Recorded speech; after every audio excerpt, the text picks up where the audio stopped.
Merhaba les amis, j'espère que vous allez bien.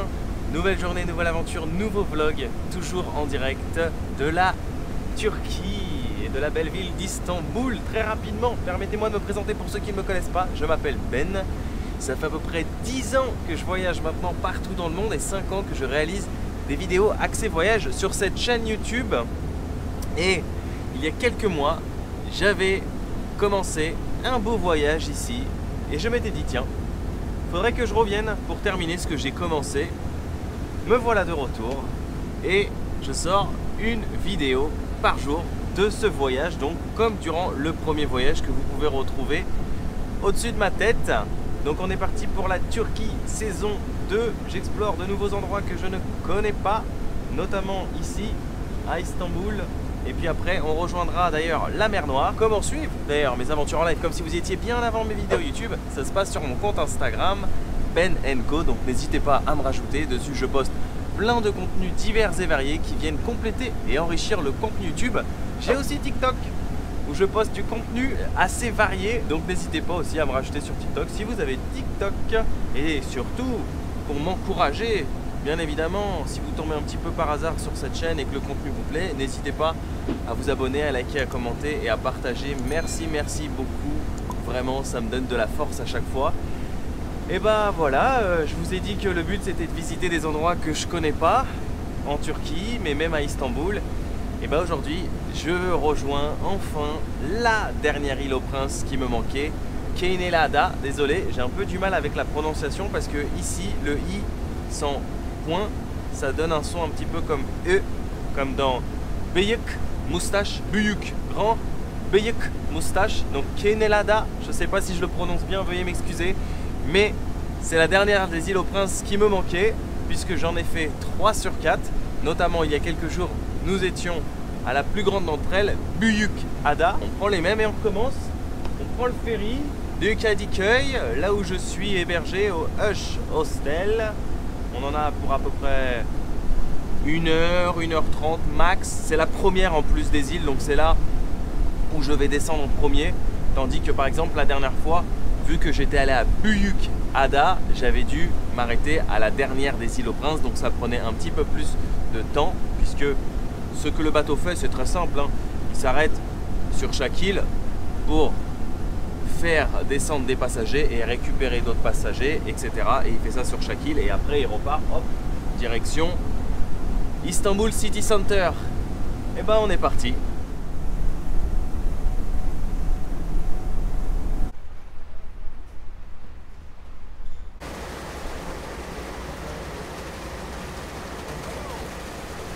Les premières images officielles, et coucou les piou-piou, de Keynelada, la plus petite des îles aux princes. Et je vous ai dit une bêtise, puisque nous sommes partis à 9h25 et nous sommes arrivés à 9h55, donc on a mis moins d'une heure. Et je vais pas vous emmener tout de suite dans le centre. Regardez, on va tourner là, hop, j'ai repéré un truc trop bien. On a juste à faire ça et boum, on a direct les pieds dans l'eau. Magnifique, n'est-ce pas? On a accès tout de suite à une plage, chose que je n'ai pas vue sur les autres îles aux princes, puisque pour accéder à des plages, il faut marcher un peu. Trop bien. Et puis alors là, quel kiff, hein. Vous prenez un petit thé, un petit café, il n'y a personne, les pieds dans l'eau, relax, je kiffe. Scène de dingue les amis. J'étais en train de prendre des petits shots de drone pour vous faire des belles images et je pense qu'on est trop proche de l'aéroport dans cette zone par rapport aux autres îles aux princes où justement je pouvais faire voler mon drone tranquillement. Et en fait, il était là tranquille, il partait pour faire de belles images et tout d'un coup, bam, je perds le contrôle et je vois qu'il est capté comme une force extérieure, ce qui confirme en fait les possibilités de Mardin pour ceux qui se souviennent. Et j'arrivais plus à le contrôler, je voyais, il partait tout seul, hein, pas de retour home, de retour intelligent, non. On voyait qu'il était contrôlé par une autre force. Et petit à petit, il commençait à vouloir se poser au-dessus de la mer. Ni une ni deux, réflexe. Comme dans l'Alerta Malibu, j'enlève toutes mes affaires, rien à foutre. Le jean, là, une chaussette ici, une autre ici. Et là, boum, je pars dans l'eau. Et je vois, il commence à se poser. Et je tends ma main, il était trop. Et là, j'arrive à l'attraper. Et je le ramène, il veut pas s'éteindre. Parce que normalement quand je le tourne, il peut s'éteindre tout seul, il veut pas. Et j'arrive à le ramener ici, à l'éteindre manuellement. J'ai failli perdre un deuxième drone. Oh, pas maintenant, pas au début de l'aventure. Et du coup, je me retrouve là maintenant, ici, en caleçon, à faire sécher mon t-shirt, parce que j'ai pas eu le temps d'enlever mon t-shirt. Je suis allé vite en caleçon comme ça. Et j'ai trop mal aux pieds maintenant, parce que vu que c'est des galets, je souffre. C'est pas grave, je vais en profiter pour prendre un petit chai, sécher mes affaires et ensuite on part explorer l'île. J'ai envie de dire que dans chaque situation, il faut voir le bon côté des choses. Au moins, ça me permet de chiller tranquille. Il n'y a personne, c'est très agréable, très relaxant, très reposant. Mais pas de drone pour aujourd'hui, non, je prendrai pas le risque.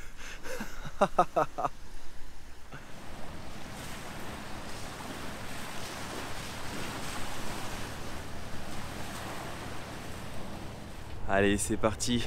Après nos petites mésaventures du jour, on va explorer enfin cette île de Keneladin. Merhaba, Naselsen.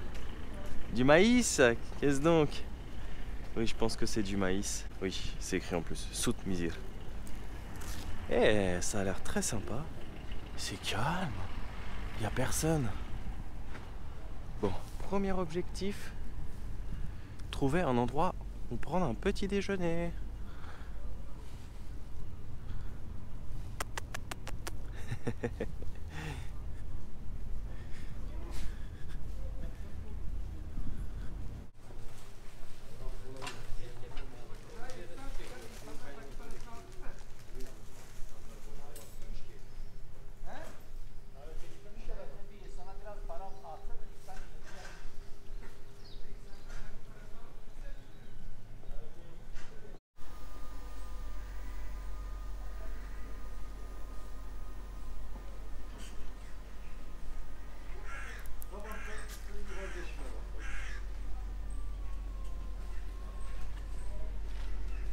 Ambiance très relax, hein. Ici, il n'y a pas un bruit. Déjà que les véhicules sont électriques, ce qui fait qu'il n'y a pas de bruit. Enfin, que ça rend, en tout cas, moins bruyant. Oh, il est trop... il est trop mignon avec son petit habit. Bah alors... On est bien, hein, on est d'accord. Bon, c'est l'heure du petit dé et du coup je me suis arrêté dans une sorte de petit resto, snack, boulangerie. J'ai pris une sorte de pizza avec de la saucisse turque. Teşekkür ederim. Teşekkür ederim. Bye bye. Ah, Bye bye. Teşekkür ederim. Et j'ai pris un petit sandwich avec, trop sympa le mec. Et du pain, j'ai dit sandwich, il m'a dit oui, pas de problème. Donc il m'a fait petit sandwich turc classique avec du fromage, concombre. Ça j'avais déjà testé, si vous vous souvenez. C'est une sorte de pain avec de l'olive dedans, c'est délicieux. C'est un peu chaud. C'est excellent. Je vais goûter la pizza aussi. Ça c'est un bon petit déj pour prendre des forces. Mon t-shirt est en train de sécher en face. Voilà, il fait super bon, de faire une vingtaine de degrés, sauf qu'en dessous, bien évidemment, je suis torse nu, donc je vais pas rester comme ça dans la rue. Et pour ceux qui me diront mais t'es fou, ouais, pourquoi t'as fait voler ton drone comme ça et tout? En fait, il faut savoir que j'avais une autorisation de décoller avec une certaine distance à respecter, ce que je faisais très très bien, mais il y a eu un couac et heureusement tout c'est bien terminé, un petit peu mouillé, mais tout s'est bien terminé, c'est le principal.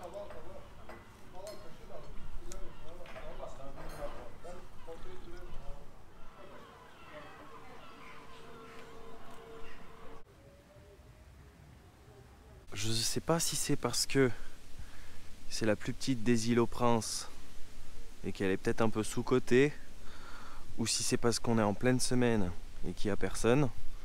C'est sûrement peut-être un mix des deux. Mais alors, qu'est-ce que c'est calme! Mais qu'est-ce que c'est calme! C'est super agréable!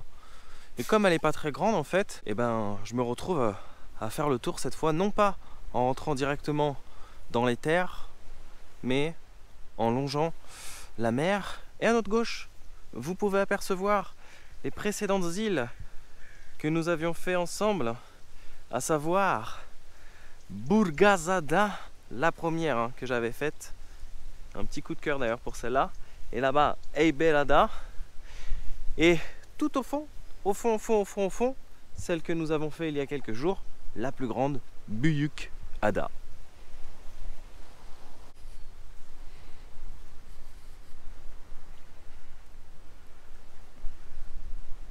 Ça dort par ici.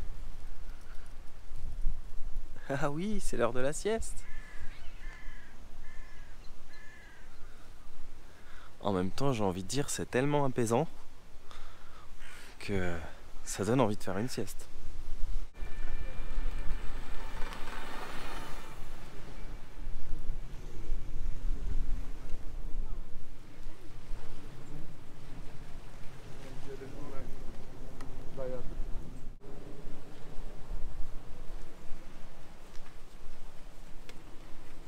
Merhaba.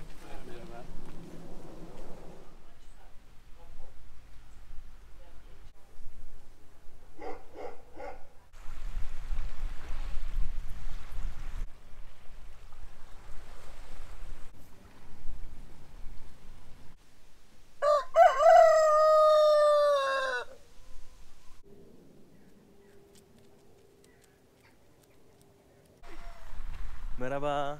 Merhaba, bak geldi. Nasılsın? Teşekkürler. Il est gentil? Yok yok yok. Yok. Tamam bir şey yapmaz. Yeah. Yapmaz yapmaz.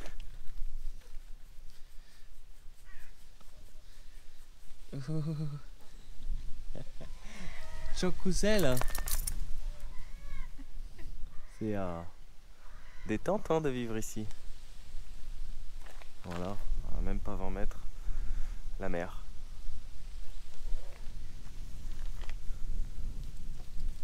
Oh, t'es beau, hein? Nous arrivons sur une deuxième plage à l'ouest de l'île.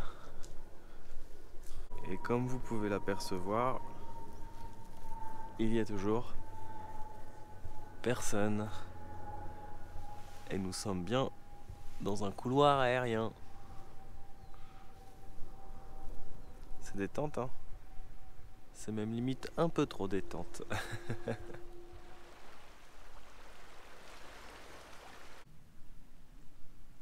Alors ça c'est plutôt cool parce que même tout en haut d'une colline, ils ont réussi à te mettre un petit terrain de street workout. Bon, il est certes un peu rouillé, mais j'ai envie de dire que c'est mieux que rien. Ah, il y a un proverbe qui dit après chaque montée, il y a une descente. Enfin, c'est moi qui l'ai inventé, mais c'est la vérité, non? Tiens, ça c'est ce que je vous parlais la dernière fois sur Büyükada, les bus, si vous êtes un peu fatigué. Merhaba. Voilà. Et ben vous pouvez prendre le bus pour rentrer au point de départ. Ou juste faire le tour de l'île en bus par exemple. Oh là là, elle est jolie cette maison. Ça me donne limite envie de m'asseoir là, sur sa terrasse et de prendre un chai.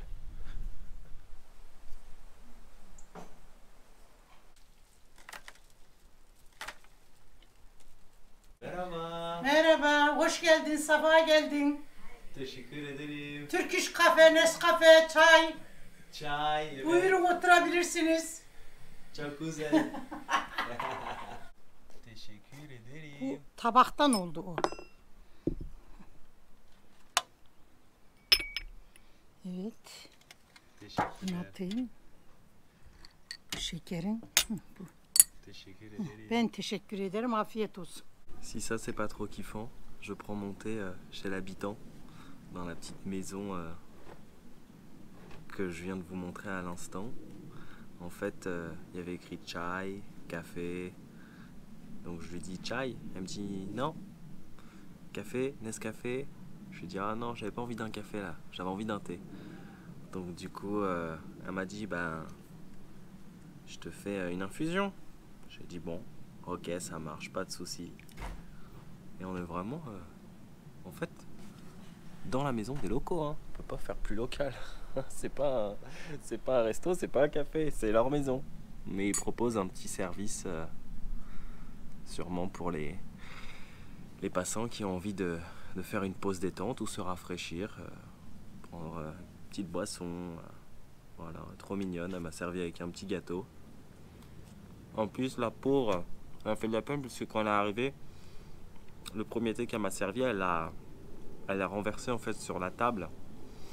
C'est pas ma journée, hein. Heureusement, j'ai eu de la chance, ça m'a pas touché, donc ça m'a pas brûlé. Mais entre le drone et le thé, c'est la journée des petites gaffes aujourd'hui. C'est agréable, hein.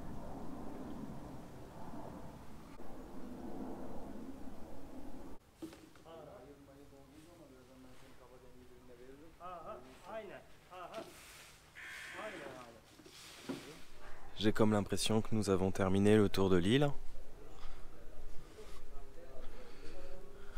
Nous sommes revenus sur nos pas. Là, à gauche, c'est là où le ferry nous laisse. Et je me demande si je vais pas essayer de rentrer un petit peu plus dans les terres. J'ai vu qu'il y avait un monastère pas très loin.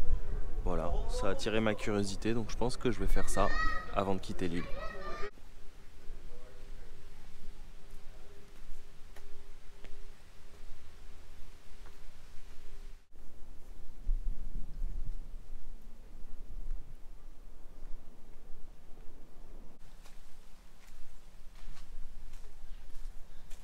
Il se mérite ce monastère, hein. Ça grimpe, hein. Mais là-bas, mais je pense que d'ici, on doit avoir une sacrée vue. Voilà à quoi ça ressemble. Apparemment, ce serait un ancien monastère grec. Aujourd'hui, bon, je sais pas du tout qu'est-ce que c'est. Je vois juste des jeux d'enfants, un toboggan, etc. dans le jardin du monastère. Et puis en face, on a une vue très sympa. Et dire qu'on était tout en bas tout à l'heure, c'est ouf. On a fait tout le tour de l'île pour remonter par l'avenue principale et se retrouver ici dans les hauteurs de Kinyalada. Alors si on regarde par là où nous sommes arrivés, juste en face, c'est Istanbul City. Et pour ceux qui se poseraient des questions sur le monastère comme moi, parce que il n'y a pas beaucoup d'activités on dirait par ici, et ben j'ai trouvé des avis sur Google. Par exemple, il y a une personne qui écrit ancien monastère semblant inoccupé, effectivement, messe les vendredis en été, a indiqué le gardien, autrement pas possible d'y entrer. Et il y a une personne qui a écrit aussi, comme moi, un grand monastère semblable à une école. Donc en fait, ça lui a fait la même impression à cette personne. Donc voilà, je ne sais pas si c'est toujours d'actualité, qu'on peut le visiter les vendredis en été. Ce qui est sûr, c'est qu'aujourd'hui, on n'a pas pu, mais ça nous a fait les jambes.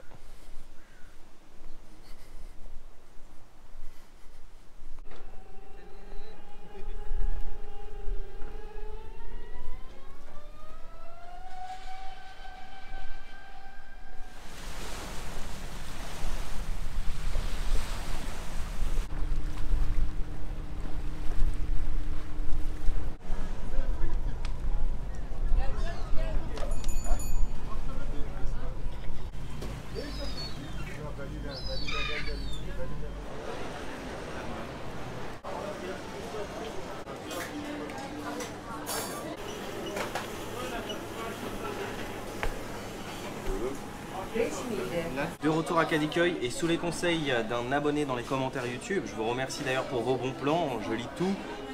Je suis à Akveren Makarna, restaurant spécialisé dans les pâtes. Alors les pâtes, c'est pas une spécialité turque, c'est une spécialité italienne.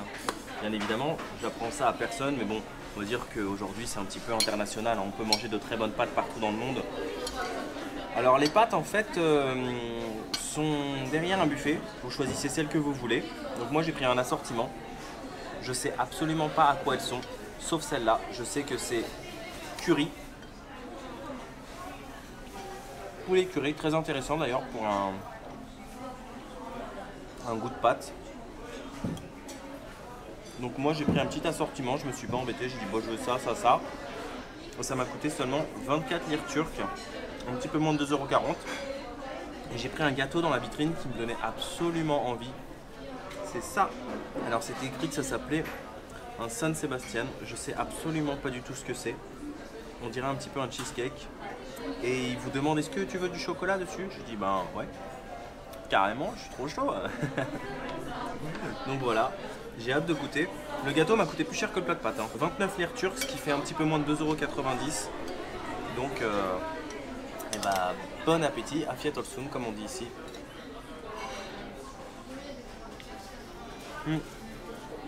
Alors les pâtes, elles sont pas faites sous vos yeux. On vous les sert et ensuite ils vous les réchauffent au micro-ondes. Par contre, est-ce que c'est des pâtes fraîches? Je sais pas, on dirait en tout cas, vu le standing de la boutique, on dirait que c'est des pâtes fraîches. Mais après, je peux pas vous le garantir. C'est bon, mais on sent qu'elles sont réchauffées. On sent qu'elles n'ont pas été faites là dans l'instant T et qu'ils vous les servent comme ça tout de suite. Alors celle-là, je sais pas du tout à quoi c'est. On dirait que c'est parsemé de fromage, un peu comme de la ricotta. Là, on a des farfales curry, poulet curry. Et là, on a des linguinés. Mais je sais pas à quoi. Et pour les linguinés, attention, il faut sortir la fourchette. On a l'impression d'être retourné en Italie tout en étant en Turquie. Ça fait du bien de manger des pâtes, n'empêche, ça change. Sauce tomate, on dirait qu'il y a un petit goût d'aubergine. Mais je pourrais pas vous dire exactement c'est quoi. Avec un petit peu de persil, basilic. C'est très bon. On va dire que pour 2,40 € c'est correct. Même un petit peu moins de 2,40 €. À ce sujet, j'ai une histoire assez drôle à vous raconter sur les pâtes. Parce que pâte en turc ça se dit makarna. Et le mot pasta, donc qui veut dire pâte en italien, en turc ça veut dire gâteau. Et je me souviens durant la saison 1, quand j'étais à Çeşme, j'avais envie de manger des pâtes. J'avais vraiment une envie de pâtes, j'avais envie de changer. Je voulais pas du riz, je voulais pas une brochette de kebab, non, je voulais des pâtes. Donc j'arrive dans un resto et je dis pasta. Et il me dit pas là, va là-bas. Je vais au deuxième endroit, je dis pasta, il me dit non, pas là, va en face. J'arrive au troisième endroit, je dis pasta, il me dit oui, bien. Il me montre une vitrine avec plein de gâteaux. Je comprends pas, je dis pasta, je lui fais comprendre. Mais il comprenait pas vu que pasta ça veut dire gâteau. Et que donc makarna c'est pâte. Donc après je lui ai dit spaghetti. Et donc makarna, voilà. Et donc après vous avez été aussi nombreux à réagir sur Instagram et à me dire que makarna ça voulait dire pâte. J'en ai mis quelques-unes sur mon gâteau. En turc. Donc voilà, si un jour vous venez en Turquie, sachez que pasta ça veut dire gâteau et que makarna c'est pâte. Est-ce que c'est raisonnable? 9 km 9 aujourd'hui, 609 calories dépensées, l'équivalent de 35 étages. Oh bah oui, je pense qu'on l'a bien mérité. On va voir ce que ça donne. Ça a l'air trop bon. En tout cas d'aspect ça a l'air bon. J'aurais bien aimé le goûter d'abord nature. Du coup je vais essayer de piocher là où il n'y a pas le chocolat. Ouais c'est bon. C'est un goût de cheesecake. Il n'y a rien de spécial. C'est très bon. C'est peut-être pour ça d'ailleurs que c'est un peu cher. En général les cheesecakes sont souvent un peu chers. Peu importe où on se situe dans le monde. C'est un gâteau qui est toujours un petit peu cher. Très bon. Voilà. C'est la découverte du jour de Sébastien. C'est un peu crémeux ici, on dirait de la vache qui rit fondue. Alors que derrière c'est un peu plus onctueux.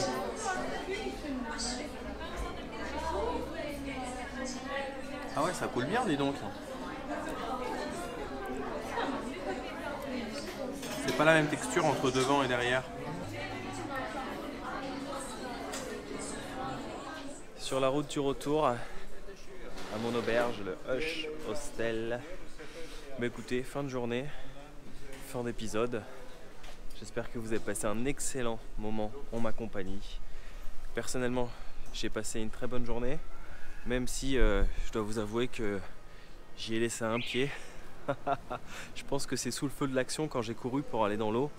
J'ai dû m'éclater le pied gauche sur un rocher, mais vu que j'étais dans un état de transe, j'ai pas senti. Mais par contre là, je peux vous le dire que je l'ai senti toute la journée, mais j'ai quand même réussi à explorer l'île. Heureusement que j'ai fait la plus petite d'ailleurs, parce que si j'avais dû faire Buyukada comme ça, je sais pas si j'aurais pu terminer. C'est pour ça que je rentre, je vais pouvoir me poser un petit peu et préparer les prochains épisodes que vous verrez sur ma chaîne YouTube. Alors qu'est-ce que j'ai pensé de Kinalada? Franchement, j'avais l'impression d'être le seul touriste quoi. Alors je sais pas si c'est parce que c'est la plus petite et peut-être que les gens ne veulent pas forcément aller sur celle-là, ou parce que peut-être, bah voilà, on est au mois d'octobre, il n'y a pas trop de touristes en ce moment, enfin en tout cas moins que dans les périodes estivales, plus encore période de pandémie. Même si cet été, je pense en Turquie, ça s'est un petit peu rempli, puisque j'ai eu des nouvelles d'abonnés qui m'écrivaient au mois d'août, qui me disaient ah, je suis allé en Turquie, etc. Donc je pense qu'il y avait un petit peu plus de touristes. Voilà, je pense que aussi à mon avis, ça doit peut-être être un petit peu plus rempli quand les Turcs sont en vacances, hein, dans les périodes de vacances. Mais aujourd'hui, ben, il n'y avait pas grand monde sur cette île par rapport à Buyukada que j'ai fait il y a quelques jours. Et j'ai bien aimé, c'était plutôt calme, plutôt relax. Et le petit plus, je trouve, ce qui est bien dans le fait qu'elle soit petite, c'est qu'effectivement, on fait vite le tour, on prend son temps, mais surtout, on a accès directement aux plages. Et par rapport aux autres îles aux Princes, on n'a pas besoin de marcher pendant 30 minutes pour accéder à une plage ou de descendre, parce que souvent sur les autres îles, bah, vu qu'elles sont un petit peu en hauteur, il faut descendre parfois pour accéder dans certaines plages, et celle-là, non. On arrive directement sur les plages, il n'y a pas besoin de marcher pendant longtemps. Et puis après, concernant le resto de potes, bon, on va dire que rapport qualité-prix, c'était correct. C'est pas les meilleures pâtes que j'aurais mangé dans ma vie, mais c'était correct. Et puis bon, bah, le cheesecake, hein, rien d'exceptionnel non plus, bon, mais pas... Voilà quoi, hein, je savais ce que c'était, donc il n'y avait pas de surprise, on va dire. En tout cas pour moi, ça changera pas. Je vous l'ai dit la dernière fois, mon coup de cœur, ça restera Burgazada. Et puis après, je mettrai peut-être Heybeliada, Kinalada, pour son calme et sa tranquillité. Et puis en dernier, Buyukada, voilà. Peut-être la plus touristique. Donc celle peut-être que j'ai un petit peu le moins kiffé. Bref. Et ben comme d'habitude, il y a un beau coucher de soleil qui s'annonce là-bas. Je vous donne rendez-vous demain en direct de la Turquie. Je vous dis, prenez bien soin de vous. N'oubliez pas de voyager, mais surtout, n'oubliez jamais que quand rien n'est prévu, tout peut arriver. Et merci encore une fois d'avoir suivi cet épisode. Ah, ciao, ciao.